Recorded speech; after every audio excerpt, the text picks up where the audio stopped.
So Paul mentioned that we're converting this rail line into a bike trail. Along this bike trail, there's access to these industrial sites that are no longer in use. So what we're proposing that happens with those industrial sites is that they be programmed with meaningful green space. Now what that means is it's not just another park for Cincinnati. We're really looking into the issues of Cincinnati by incorporating things such as, for this site, it'll be an example of water catchment. So there will be more development that involves using rain barrels and rain gardens and harnessing water catchment and being an example for Cincinnati.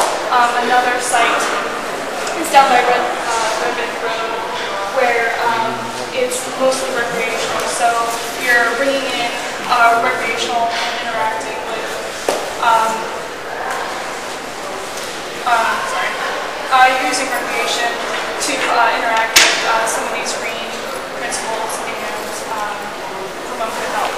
But and also some of the other sites are focused towards bioretention and handling stormwater runoff, things like that. And the largest industrial group, that's not an industrial site, but right down here is Turpin Farms. Currently it's a sod farm. But in this proposal, we're thinking of converting Turpin Farms into food production and food processing and agricultural waste management. And each of these sites will have a component of urban farming. And the reason why we're doing that is so that these sites become an asset to not only their neighboring surrounding, but they're part of this larger framework that is able to be connected and promote locally grown foods and feed Cincinnati and feed the Okay. Next, we started to actually look at the programming and layout of the Millworks site itself. Okay, so here's a 1 to 100 blow-up. All of the orange buildings are buildings we decided to reuse. All of the yellow and red are new building proposals. And we renamed the site Metalwork Gardens to sort of play on this industrial past, but then this concept of green space and public space that ties our whole site and beyond together. So when it came down to actually programming it, we decided to divide it into 4 main actions, which are live, work, eat, and play. And these sort of started to develop their own separate districts. But on the same token, we really didn't want the site to feel segregated. So we introduced this concept, which we call the multi-purpose unit. And those are all of the red squares you see throughout. And here's a few perspectives of what these little units would look like. And they would hold like a different variety of programs. So say for instance in the work area, you would have these scattered about and maybe they would service some small scale retail or a cafe. And this way it would sort of add a better unity and continuity throughout the entire site. So digging into each of the districts, we first settled on the work district, which is this area right up here. And the focal point would be the existing power plant. And we actually didn't put any program into it, but instead surrounded it by public space and green space, so it becomes sort of this sculptural icon. And around it, again, you would have offices and places for people to congregate and possibly some small-scale retail and restaurants. So maybe even at night, the program could flip and it would add a greater versatility from day to night. And here is a blow-up of maybe what some of this would start to feel like or look like and plan. And then here's a perspective for each of these functions. Next is live, which is on the southern portion of the site, the long yellow boxes. And we chose to put it on the southern side because it had a greater connection to the existing residential. And here we have a lot of like walkable streets and meandering paths and a lot of green space. It's anywhere from open grass to more hardscape. So there's a good variety for the residents to use and enjoy.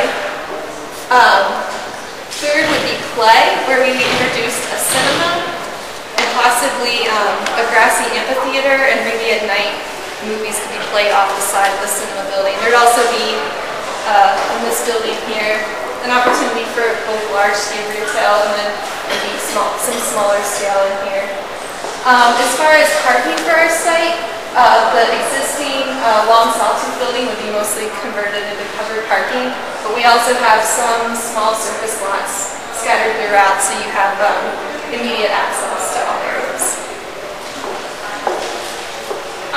The 4th district is Eats, and the main feature of this district is that we're reusing one of the industrial factories for Jungle Gyms. Jungle Gyms has kind of expressed an interest in this lot, and it would be a great way to bring people to the site. And around Jungle Gyms, we're also incorporating this idea of the urban farm, so that there's a direct relationship between the grocery store where you sell and where the food is produced. And so we're kind of using Jungle Gyms as an example to promote this idea of locally grown foods and this lifestyle of using green. I'm a foreigner. Can you tell me what Jungle Gyms is? Oh, okay. Jungle Gyms, currently he has a store in Fairfield, Ohio, and basically what it is it's like a food playland.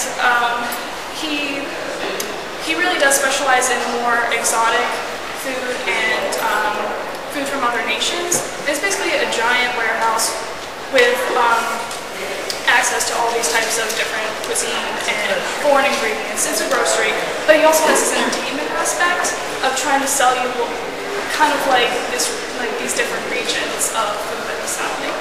And so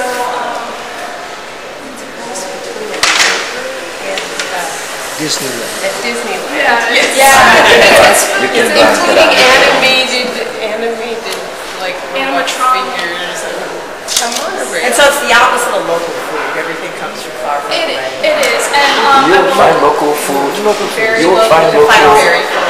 But its marketing gig is about. right, and we do address that.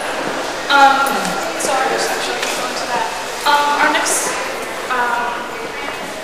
concept is kind of deconstructing that box. The reason why we're talking about this is that Cincinnati was kind of tricked in the early stages.